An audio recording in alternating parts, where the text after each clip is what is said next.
Welcome to Chillin' 101. We hope this video helps. You'll start by confirming essentials. Your device is online, you have the Apple ID password, and a recent backup exists. Once done, open Settings and tap your name. You must disable Find My iPhone or Find My Mac if prompted, because Apple blocks account removals while active. Then choose Sign Out and follow prompts to remove iCloud data locally. Make sure to keep data copies when asked so you don't lose contacts or photos unintentionally.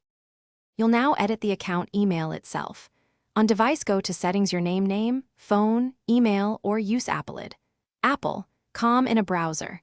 Once there, under Reachable click Edit and choose Remove or Replace next to the email address. Apple will require verification.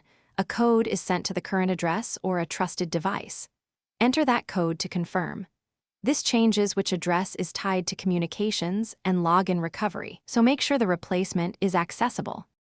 You finish by confirming the new settings sync to all your devices. Sign back into iCloud where needed.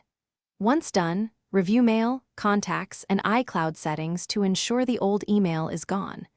If verification fails, first check your spam folder, ensure trusted devices are online, and retry on a stable network. If the account is locked or you can't receive verification codes, contact Apple support with your Apple ID and device serial. Thanks for watching. Consider subscribing if we helped you.